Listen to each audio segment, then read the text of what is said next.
By the following week, Maplewood Drive looked the same, yet everything about it felt different. The lawns were still perfectly trimmed, the hedges still sculpted like they'd been cut with rulers, but under that neat order lived a silence too heavy to ignore. People still waved from a distance, but their smiles didn't reach their eyes anymore. Sandra Whitmore had officially stepped down from her HOA position. The board's website posted a short, soulless notice. Due to recent events, Miss Whitmore will no longer be serving as HOA president. No apology, no explanation, just a digital shrug pretending everything was fine. But everyone knew it wasn't. The same neighbors who once bragged about her leadership now crossed the street when she came outside. Her expensive patio furniture gleamed in the sun. Her bright flower beds still bloomed, but it all looked like props from a play long since over. Sandra spent her days behind closed curtains, whispering with lawyers, trying to hold on to whatever dignity she still had. Across the street, Gregory Harlan's life barely changed. He still mowed his lawn on Saturdays, still waved at the mail carrier, still parked his truck in the same spot. He didn't gloat, didn't talk about what had happened, not even with Harold. But silence has a way of speaking for itself, and his quiet presence said more than any speech ever could. That Wednesday, a town meeting was called at Douglas County Hall.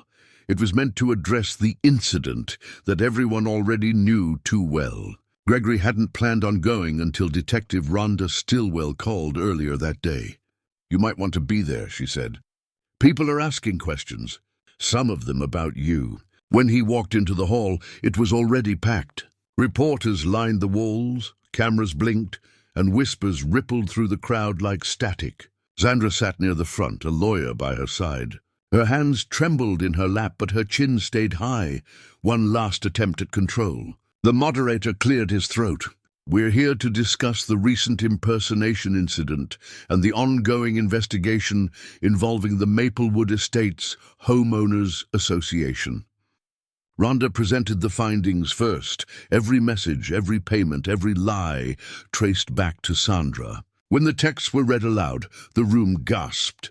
"Make sure he sees the badge." "I want him to feel it." Sandra flinched. The lawyer whispered something, but she just stared at the floor. Then it was Gregory's turn. He rose slowly, buttoned his jacket, and stepped up to the microphone. The cameras clicked like tiny heartbeats. "I've served in law enforcement for 22 years, he began, voice steady. "I've seen people do wrong for a lot of reasons. But what happened here? This wasn't about laws. It was about fear. About the belief that someone gets to decide who belongs and who doesn't." The crowd went quiet. "I moved into that neighborhood because I believed in community," he continued. "Because I thought respect went both ways. What happened wasn't just harassment. It was fear dressed up as authority. And authority without accountability isn't strength. It's weakness, hiding behind paperwork." A few people clapped softly. Others just sat still, letting the words settle in. Outside, reporters swarmed him with questions. "Chief Harlan, are you pressing charges personally? Do you plan to move? How do you feel about your neighbors now?" He paused only a second before answering. "I'm not moving. This is my home." That quote spread everywhere. By nightfall, every local station had run the headline, "Police Chief Refuses to Leave After HOA Scandal. This is my home." By the next day, national outlets had picked it up. Some called it a story about racism and arrogance. Others said it was about power and pride. Gregory didn't care what label they gave it.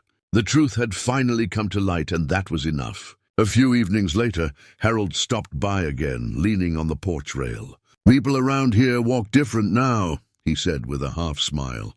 "Like they're scared to show who they really are." Gregory nodded. "Maybe that's a good start." "You think she'll ever face real punishment?" Harold asked. "She already is," Gregory said quietly. "She's living with what she did. That's punishment enough." That night, Gregory sat alone in his living room.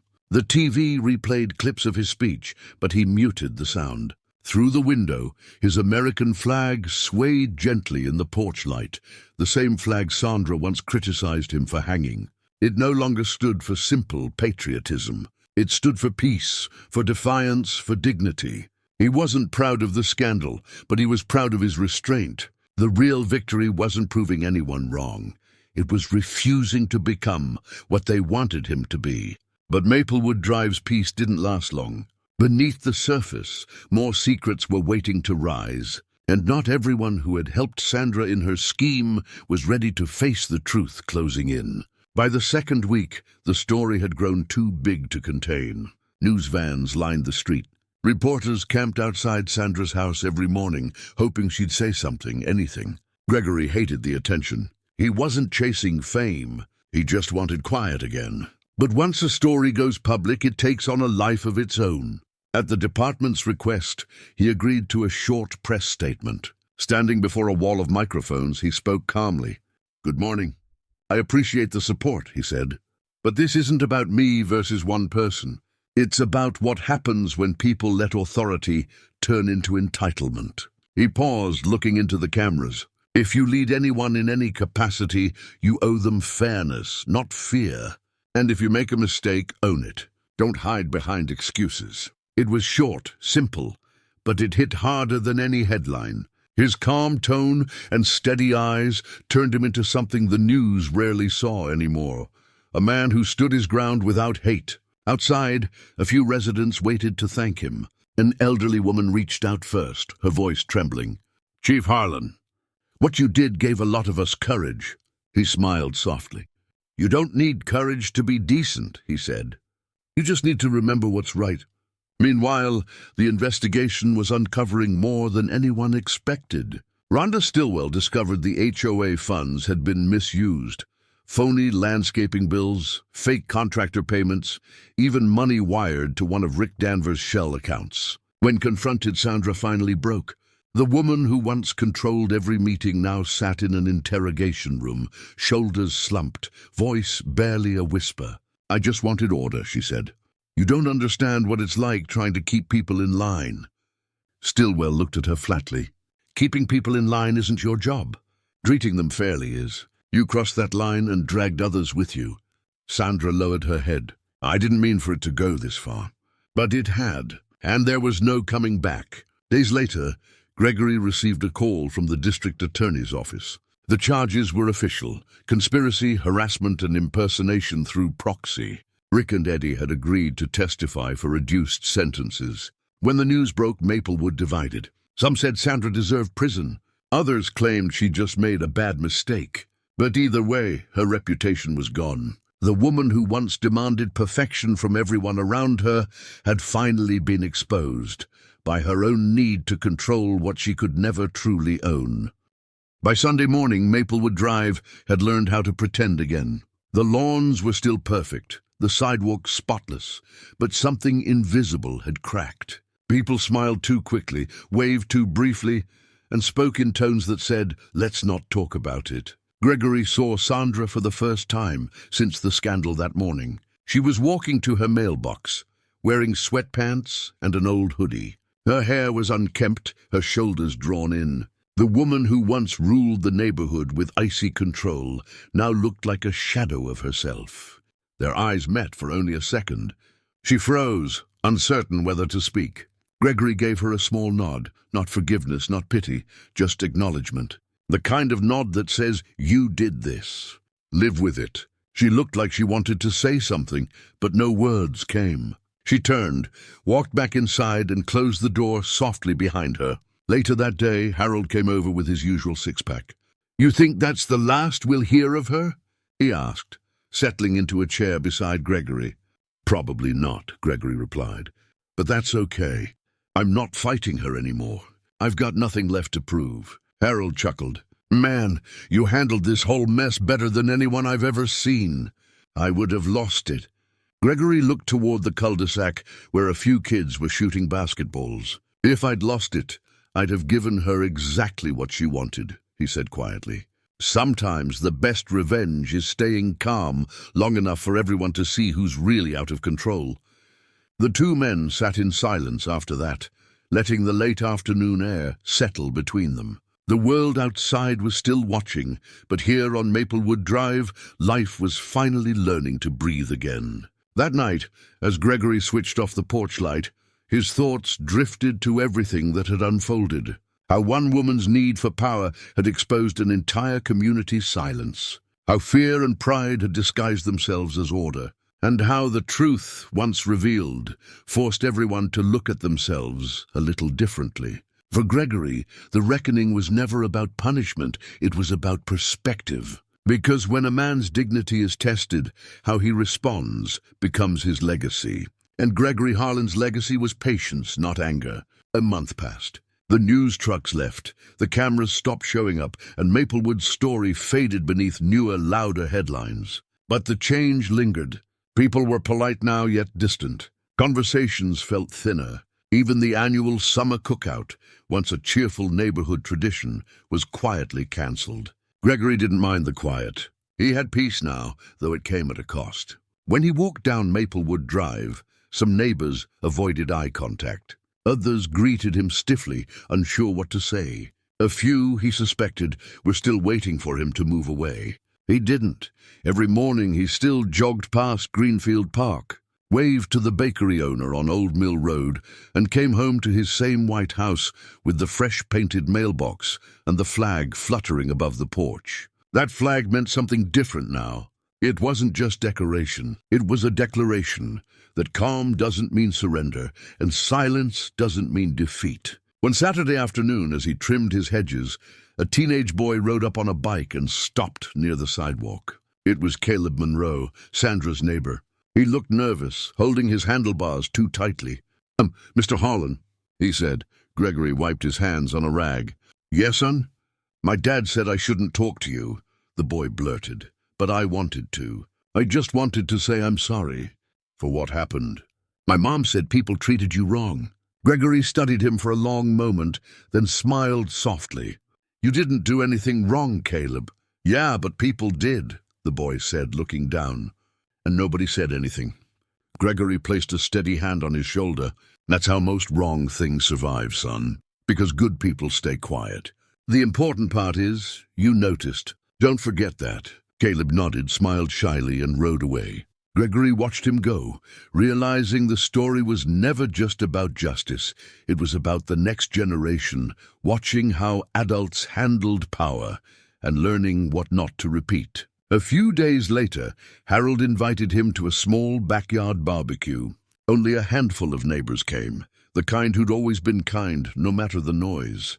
They sat under soft light, sharing food and old stories. For a moment, it felt almost normal again. You ever think about leaving? Harold asked quietly.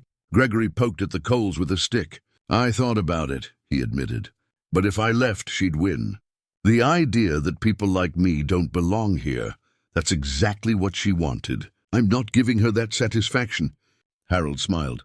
Guess standing your ground looks different when you do it with grace. Gregory chuckled. Grace doesn't mean staying quiet. It means staying decent while you make your point. As the evening faded, porch lights flickered on one by one. Children laughed in the distance. For the first time in months, the neighborhood felt almost human again. Later that night, Gregory sat on his porch, rocking gently as crickets sang in the dark. The hum of a passing car rolled by, soft and familiar. He thought about everything, the fake offices, the humiliation, the way Sandra's empire collapsed under the weight of its own arrogance. But most of all, he thought about what it had taught him. Authority doesn't make someone powerful. Integrity does. Titles fade. Jobs change. Neighbors come and go. But how you treat people when you think no one's watching, that's what lasts. That doorbell camera hadn't just caught a crime. It had caught a truth, one louder than any headline. That real strength isn't loud, and justice doesn't always roar. Sometimes it whispers. When the porch light flickered out, Gregory stood and looked at his flag one last time that night, waving softly in the breeze. He wasn't angry anymore. He wasn't even proud. He was simply at peace. Because in the end, he hadn't just cleared his name. He'd reminded an entire neighborhood what accountability truly looks like. And maybe, just maybe, some of them would think twice before mistaking silence for weakness again. If you've stayed with this story until now, remember this. Character isn't proven in comfort. It's proven in conflict. So when life tests your patience, keep your dignity close and your voice steady. That's how real change begins. Subscribe to Unfolded Tales Explained, press the bell icon, and share your thoughts in the comments. Because stories like these remind us who we are and who we should never become.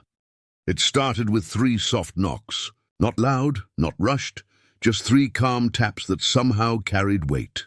Gregory Harlan paused mid-step, a faint unease crawling through the stillness of his kitchen. The coffee pot was bubbling, the newspaper half folded on the counter. Saturday mornings were supposed to be his peace, his one reset from the noise of the week. But something about those knocks didn't feel ordinary. He moved to the door and peeked through the peephole.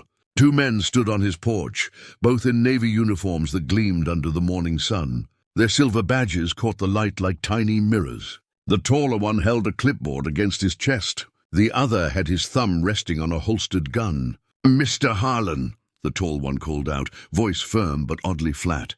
"We have a warrant for your arrest." Gregory didn't move. He had spent over 20 years in law enforcement, long enough to know what real authority sounded like. And this wasn't it. Their tone was rehearsed, too even, like actors reading lines they didn't quite understand. He opened the door halfway. "Let me see your IDs," he said calmly. The taller man didn't blink. "We'll explain everything once you're in custody, sir."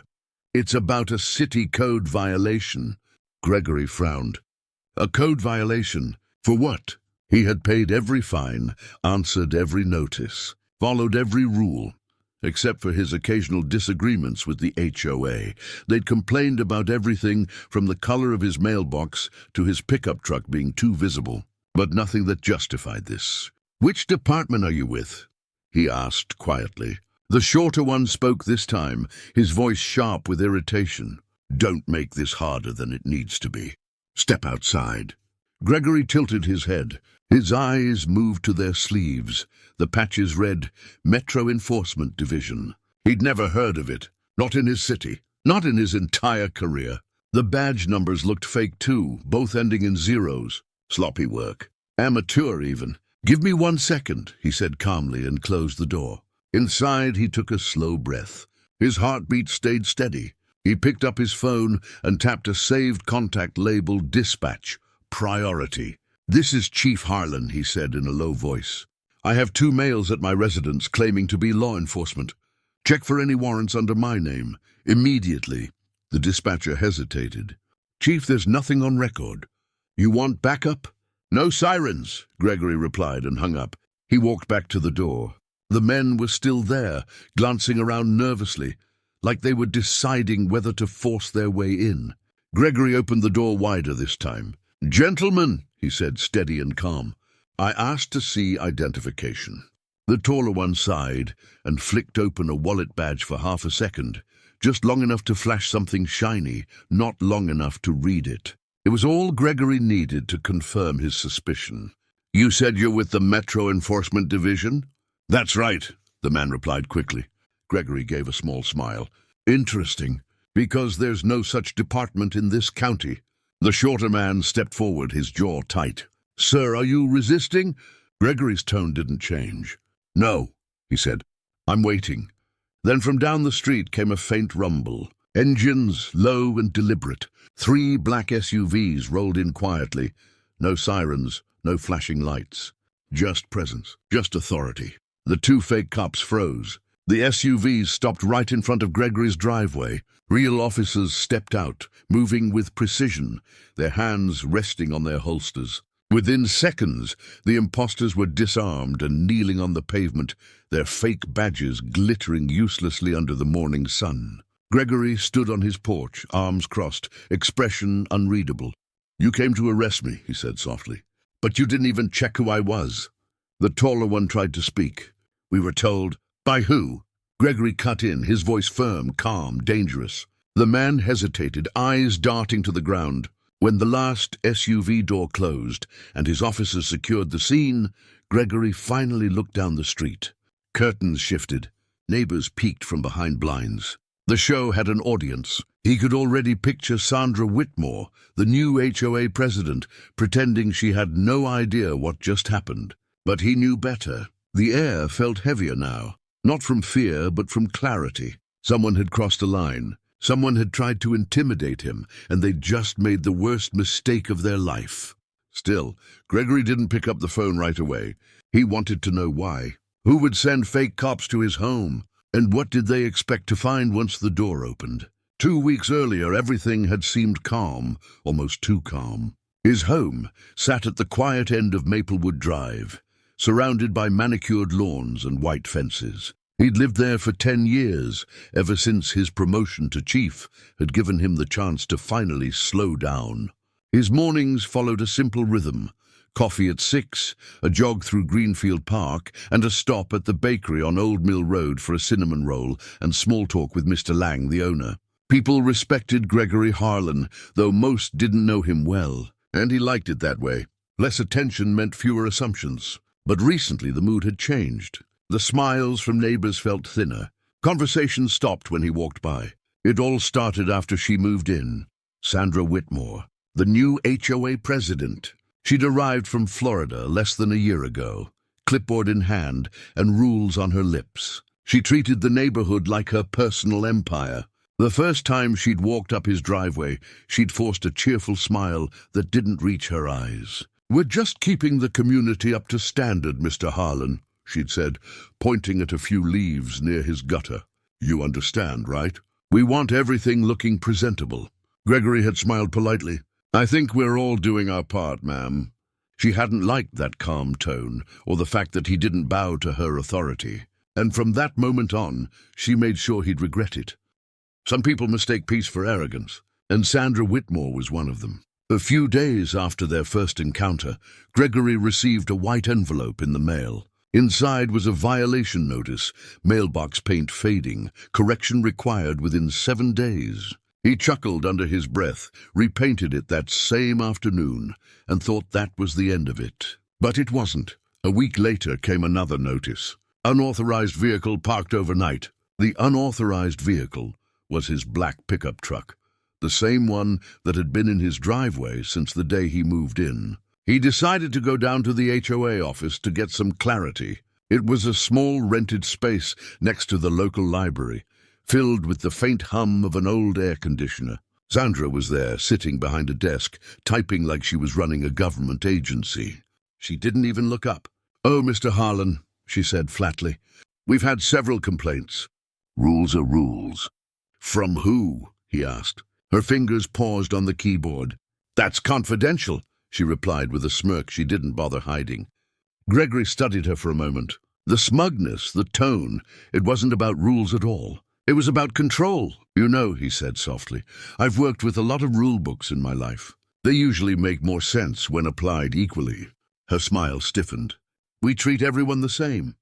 "Do you?" he asked. For a brief second, the room went still. Then she turned back to her computer, dismissing him like he was a clerk, not a man who once commanded entire precincts.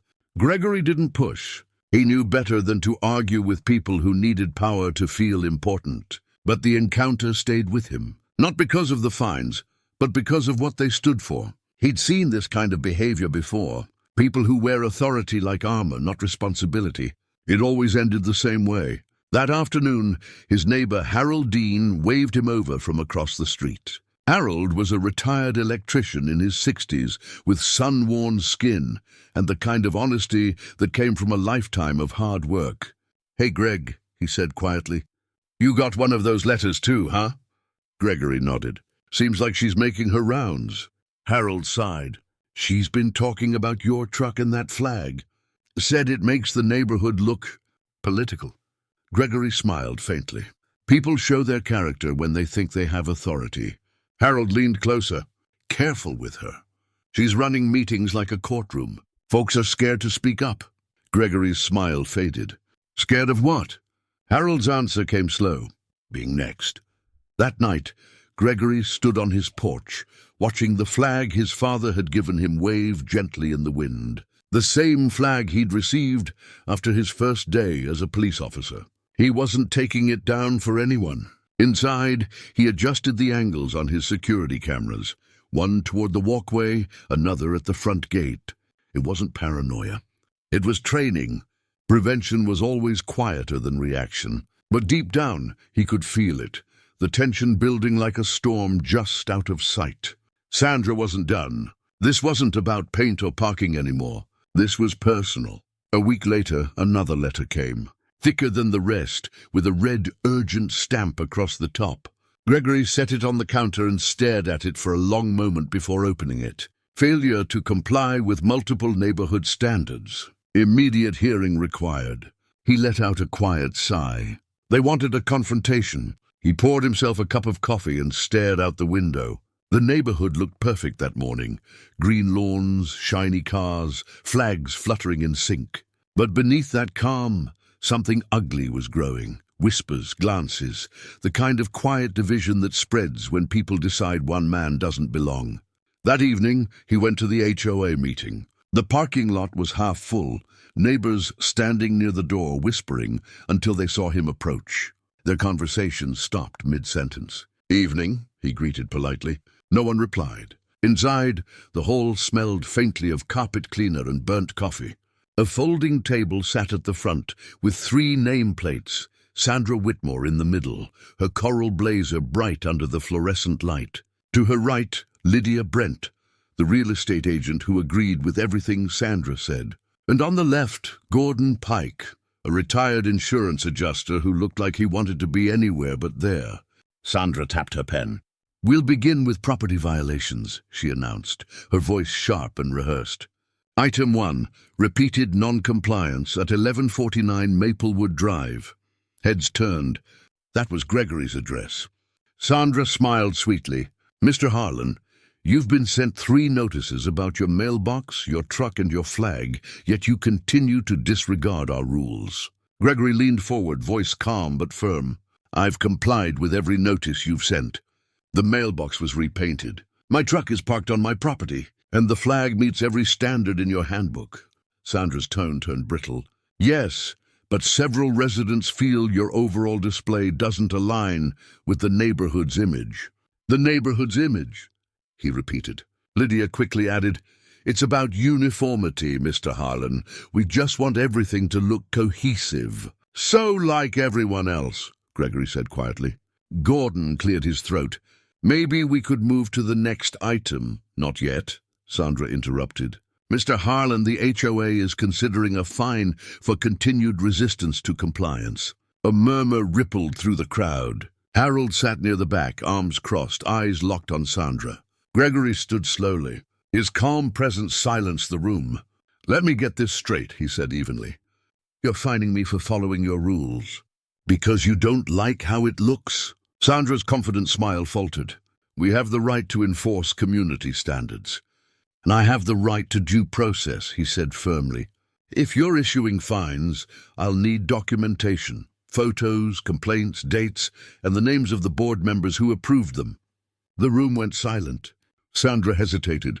"That information isn't typically shared with homeowners." "Then this meeting's over," Gregory said, gathering his folder. "You can't enforce rules you can't prove." He turned to leave. But just before he reached the door, he heard her mutter under her breath, just loud enough for him to hear, "Some people think the rules don't apply to them." Gregory stopped and turned slowly. "No," he said softly. "Some people just don't like being challenged by someone they can't control." For a moment, the only sound in the room was the low hum of the air conditioner. Then he walked out. Outside, Harold caught up to him. "That was something," he said quietly. "But they'll push harder now." Gregory nodded. "People like Sandra don't stop when they're embarrassed. They double down." "Maybe you should tell them what you do for a living," Harold suggested. Gregory shook his head. "No, let them show who they really are." That night he sat on his porch again, lights off, watching the quiet street hum under the glow of street lamps. Somewhere down the block a sprinkler clicked on. A dog barked in the distance. Everything looked peaceful. But peace, he knew, could be deceiving. He slipped his hand into his pocket and took out a small camera, the one clipped to his shirt during the meeting. He saved the footage to his phone, just in case. He didn't plan to use it, not yet. But that night, something changed. A fuse had been lit, and Sandra Whitmore's pride wouldn't let it burn out quietly. The next HOA meeting wasn't scheduled for another month. But 3 days later, a new email arrived. Emergency session called. Mandatory attendance required. Gregory stared at the screen and smiled faintly. They were coming for him again, and this time he'd be ready. The boardroom was packed tighter than usual that night. The air buzzed with tension, the kind that made whispers sound louder than they were. Sandra Whitmore sat at the head of the table, flanked by Lydia Brent, Gordon Pike and Brent Wallace, all board members who looked uneasy but unwilling to challenge her. When the clock struck 7, Sandra clapped her hands together, a forced cheeriness in her voice. "Let's bring this meeting to order," she said, smiling like someone hosting a game show instead of a public shaming. "We have an important issue tonight, one that affects our entire neighborhood." She didn't bother to hide who that issue was. "Several residents have expressed concern about a growing lack of compliance," Sandra continued, pacing with deliberate drama. "It seems certain homeowners believe they're exempt from the same rules the rest of us follow." Every eye turned toward Gregory Harlan. He sat quietly near the back, hands folded, face unreadable. He had seen interrogation rooms with less tension than this. Sandra gestured toward the projector screen, where a photo of Gregory's home filled the wall, zoomed in on his flagpole, his truck, his front lawn. "Now, while we all appreciate patriotism," she said sweetly, "we must also maintain visual harmony." Lydia chimed in, her voice small but firm. "We've also had reports of an unauthorized visitor vehicle parked overnight." Gregory leaned forward. "That's my nephew's car. He's a paramedic, works 12-hour shifts. Sometimes he stops here to rest." Sandra gave a polite, icy smile. "Yes, but the rule states—" "I know what the rule states," Gregory interrupted evenly. "It also allows for exceptions in the case of emergencies or family visitors." Her smile cracked. "Well, perhaps next time you could notify us in advance." Gregory met her gaze, steady and sharp. "Do other residents have to do that?" The question hung in the air like a challenge no one wanted to face. Sandra hesitated, then said carefully, "We handle complaints on a case-by-case basis." "Then why am I the only one who keeps getting them?" Gregory asked. A murmur rippled through the crowd. Someone whispered near the back, "He's got a point." Sandra's jaw tightened. "Mr. Harlan, no one is targeting you. These are standard procedures." Gregory let out a calm breath. "You've sent me 3 letters, fined me for things I already fixed, and now you've called an emergency meeting about me. Forgive me if that doesn't feel very standard." Silence. Even Lydia looked uncomfortable now. Then Harold Dean, an older neighbor, stood up. "Sandra," he said firmly, "I've lived here 15 years. I've seen worse yards than Greg's go untouched. You're singling him out, and everybody knows it." Sandra's face reddened. "Mr. Dean, please refrain from accusations." "It's not an accusation," Harold said. "It's the truth." Murmurs spread through the room. For the first time, Sandra looked rattled. She tried to regain control. "We just want consistency. We can't have people bending rules whenever it suits them." Gregory's tone stayed calm, but his words carried weight. "Consistency starts with fairness. You enforce the rules selectively. That's not order, it's control." Her voice cracked slightly. "You think you're above the HOA, Mr. Harlan?" He didn't raise his voice. He didn't need to. "No, ma'am. I just don't think the HOA is above the law." The words hit like a slap. Sandra froze. Gordon Pike cleared his throat awkwardly. "Maybe we should take a vote," he muttered. Sandra nodded stiffly, her face pale. "Fine. All in favor of issuing a citation for noncompliance?" Not a single hand went up. Gregory stood slowly, gathered his folder and nodded toward Harold. As he walked toward the exit, he could feel eyes following him, some filled with quiet support, others with silent resentment. He wasn't looking for allies. He just wanted peace. But before he reached the door, Sandra's cold voice stopped him. "Mr. Harlan, you may think you've won tonight," she said, her tone like ice. "But this community won't tolerate arrogance forever." Gregory turned slightly, his expression calm and measured. "Neither will justice." And then he walked out. Outside, the air felt heavier. Streetlights glowed dimly, stretching shadows along the road. Harold caught up with him, muttering, "You hit a nerve in there." Gregory nodded. "Yeah, and people like Sandra don't forget when you do." He glanced back through the glass doors of the clubhouse. Sandra stood there, watching him through the reflection. Her face wasn't just angry, it was calculating. And in that moment, Gregory realized this wasn't about the HOA anymore. It was personal, and people who take things personally often do reckless things. The next day proved just how true that was. By noon, Sandra sat in her kitchen, surrounded by HOA documents, her laptop open, a half-empty glass of white wine sweating beside it. She replayed Gregory's words in her head again and again. The HOA isn't above the law. The calmness in his voice burned her more than shouting ever could. Control was everything to Sandra Whitmore, and Gregory Harlan had taken it away with one sentence. Her fellow board member, Lydia Brent, stopped by unannounced. She leaned on the counter, holding a coffee cup nervously. "Sandra, maybe it's time to let this go. He's right. Technically, we don't have grounds to fine him again." Sandra's eyes flashed. "You think I don't know that? The man's mocking us, mocking me." "He's not mocking you," Lydia said softly. "He just—" "Don't defend him!" Sandra snapped, slamming her glass hard enough to spill the wine. "You realize what happens if we let this slide? People will start doing whatever they want. We'll have junk cars, broken fences, chaos." Lydia studied her quietly. "This isn't about the neighborhood anymore, is it?" Sandra's hand trembled as she set the glass down. "He thinks he can embarrass me. I'll show him what happens when you disrespect authority." The words hung in the air, colder than the wine dripping down the counter. Lydia left soon after, shaking her head. That evening, Sandra made 2 phone calls. One to Rick Danvers, a former security contractor who'd done small jobs for the HOA, mostly towing cars and checking fences. The other to his partner, Eddie Colburn, a man with a reputation Sandra preferred not to ask about. They met that night at a greasy roadside diner just off Highway 278. The neon sign outside flickered like a warning. Inside, Sandra sat with her HOA binder folded neatly beside her coffee. Rick arrived first, muscular, tattooed, his arms covered with faded ink. Eddie followed a few minutes later, chewing gum, his eyes darting around the room. "You said this was about a job?" Rick asked. Sandra nodded. "A resident has repeatedly violated community standards. We've tried normal channels. I just need to make sure he understands our rules aren't optional." Rick raised an eyebrow. "You want us to rough him up?" "Of course not," Sandra said quickly, glancing around. "Just pay him a visit. Something official looking. Maybe make him think it's law enforcement." Eddie smirked. "So scare him a little?" Sandra hesitated, then said quietly, "Exactly. He's been uncooperative. It's time he saw what noncompliance leads to." Rick leaned back, thinking. "I got old uniforms, badges, fake citation forms. Looks official enough if you don't stare too close." Sandra's voice dropped. "Good, do it next Saturday morning. He lives at the end of Maplewood Drive. I'll make sure he's home." Rick nodded. "What's the guy's name?" "Gregory Harlan." Eddie frowned. "That name sounds familiar." Rick shrugged. "Probably just some retired cop."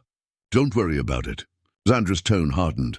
"He's not a cop. He's a bully, a man who thinks rules don't apply to him." They agreed on a price, cash, paid up front. As they left, Sandra watched through the diner window as the men laughed and walked to their truck. She felt a strange satisfaction settle in her chest. Finally, she thought, she was taking back control. That night she sat on her porch, a glass of wine in hand, staring down the quiet street toward Gregory's house. His porch light glowed softly. His truck sat in the driveway. The flag above it swayed in the evening breeze. "Enjoy your peace while it lasts," she whispered.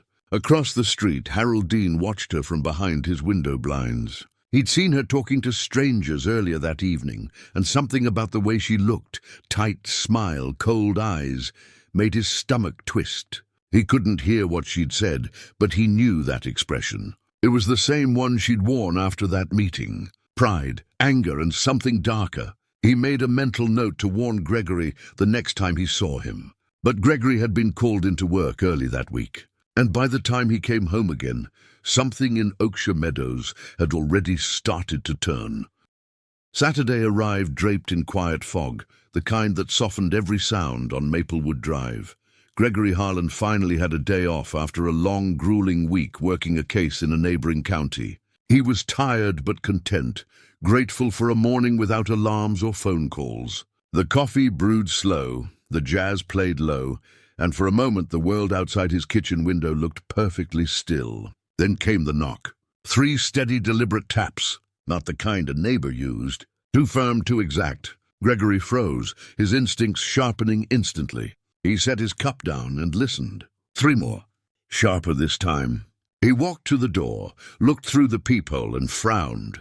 2 men stood outside wearing uniforms that looked almost right. Their badges glinted in the pale light, but their posture gave them away. Real officers carried the weight of the job. These men carried an act. The taller one, Rick Danvers, held a clipboard like it was a script. The shorter man, Eddie Colburn, rested a hand on his holster too casually, like someone who'd watched too many cop shows. Gregory opened the door halfway, keeping the chain latch in place. "Can I help you?" "Mr. Harlan," Rick said smoothly, "we have a warrant for your arrest. You've been charged with repeated violations of local property codes." Gregory raised an eyebrow.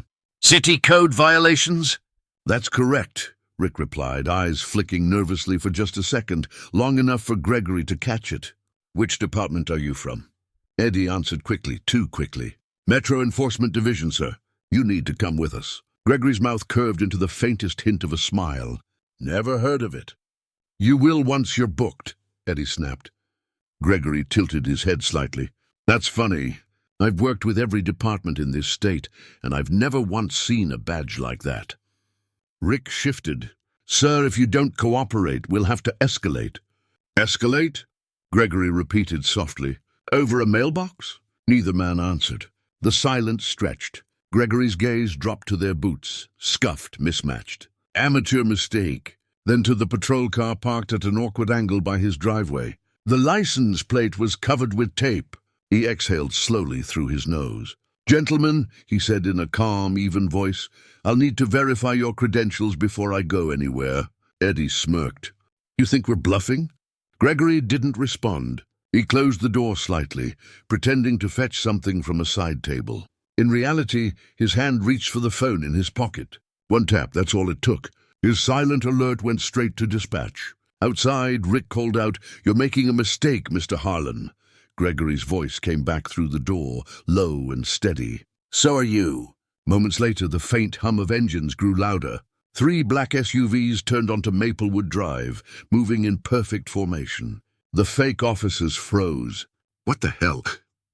Rick muttered. Before they could react, the SUVs stopped at the curb. Real officers stepped out, armed, alert, efficient. Commands sliced through the morning air. "Hands where we can see them! Drop the clipboard!" Eddie's hands shot up instantly, panic flooding his face. Rick tried to talk, but the words fell apart. Gregory opened his door fully and stepped outside. Jeans, t-shirt, calm as a sunrise. Every real officer on that street knew who he was. Chief Gregory Harlan, head of the Douglas County Police Department, stood watching as his men surrounded the imposters. The officers worked quickly, cuffing Rick and Eddie, verifying their fake credentials. One officer turned toward Gregory. "Chief, you want us to handle this or make the call yourself?" "Handle it by the book," Gregory said quietly. As the men were escorted to the curb, a silver SUV rolled slowly down the street. Sandra Whitmore's. She slowed when she saw the flashing lights, then froze when her eyes found Gregory standing beside the officers. He didn't wave. He didn't speak. He just looked at her, steady, unflinching. And in that look, she knew the game was over. One officer approached her window. "Ma'am, can you step out of the vehicle?" Sandra stammered, "What's this about?" Gregory's calm voice carried easily across the street. "They said they had a warrant for my arrest. The paperwork came from someone in the HOA. Would you happen to know who authorized that?" The color drained from her face. I don't know what you're talking about." "I'm sure the investigation will clear that up," Gregory replied evenly. The imposters were read their rights. Eddie was nearly crying, babbling that it was just supposed to be a warning. Rick stayed quiet, jaw tight, eyes locked on the ground. Neighbors spilled onto their lawns, whispering, recording, disbelief spreading like wildfire. Gregory turned to one of his officers. "Get a copy of the doorbell footage." "Yes, Chief." Sandra stood beside her car, trembling. She had wanted to teach him a lesson. Instead, she had become the lesson. Gregory gave her one last look before walking back to his porch. "You should have just left me alone," he said quietly. Then he went inside. The coffee on the table was still there, cold and forgotten. The clock ticked softly, marking the moment everything changed. But Gregory knew this wasn't finished. The legal part was simple. The fallout that would test what was left of decency in that neighborhood. By the next morning, Maplewood Drive felt different, quieter. People who once smiled at Sandra now crossed the street when she walked her dog. Conversations that used to stop when Gregory passed turned into silence. The truth was out, or at least most of it. Gregory hadn't said a word publicly. He didn't need to.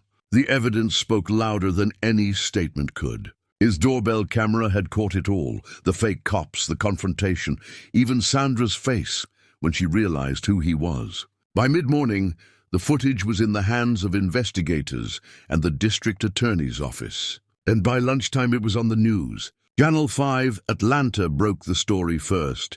Police chief targeted in fake arrest plot.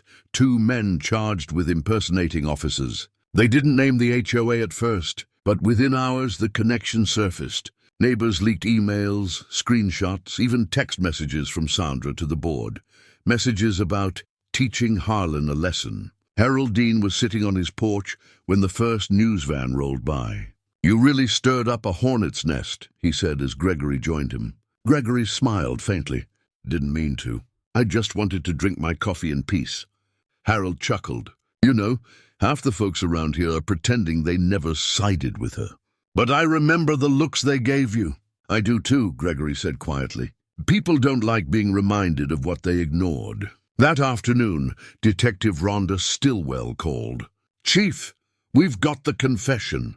The 2 men said they were paid cash by a woman named Sandra Whitmore. Claimed she told them you were some problem neighbor. They didn't even know who you were until we booked them." Gregory was silent for a moment. "Did they say why she wanted it to look like an arrest?" Her voice was steady. Her words were to scare him straight. He sighed. "You got enough to charge her?" "Oh, plenty. False impersonation, conspiracy, harassment, you name it." "Good," he said. "Just make sure it's clean. I don't want this turning into a circus." "Too late for that, Chief," she replied. "It's already trending." By evening, every local outlet had the story. Comment sections erupted. Some were outraged, some defensive, others cruel. But one headline spread faster than all the rest. HOA president under investigation after orchestrating fake arrest attempt on black police chief. Sandra tried to save herself with a desperate email to every resident. "I deeply regret the misunderstanding. My actions were intended to protect our community standards, not to harm anyone." The apology backfired instantly. Screenshots flooded social media. By noon, the board demanded her resignation. Meanwhile, Gregory's inbox filled with messages from neighbors who'd ignored him for years, suddenly offering apologies and support. He didn't reply to most. He wasn't angry. He just understood what guilt sounded like when it tried to disguise itself as kindness. That evening, Harold showed up again, carrying a 6-pack. They sat on the porch, watching the sun sink low over Maplewood Drive. "I've lived here a long time," Harold said. "Never seen anyone handle something like that with so much composure." Gregory smiled faintly. "I learned early that anger makes noise. Dignity leaves evidence." Harold nodded. "You think she'll go to jail?" "Probably not," Gregory said. "But her name's ruined. People like her fear that more than anything." They sat quietly watching kids ride bikes down the street. For the first time in weeks, the neighborhood almost felt peaceful again, until Gregory's phone buzzed. A message, unknown number. It was a photo of his front yard, taken from across the street. The text underneath read, "You may have won, but you don't belong here." Gregory stared at it for a long moment. Then he saved the number and forwarded it to Detective Stillwell. No emotion, no anger, just resolve. Because the story wasn't about revenge anymore. It was about exposure, of prejudice, power, and the illusion of civility that people like Sandra hid behind. And for the first time, Oakshire Meadows was about to learn what justice really looked like when the mask came off.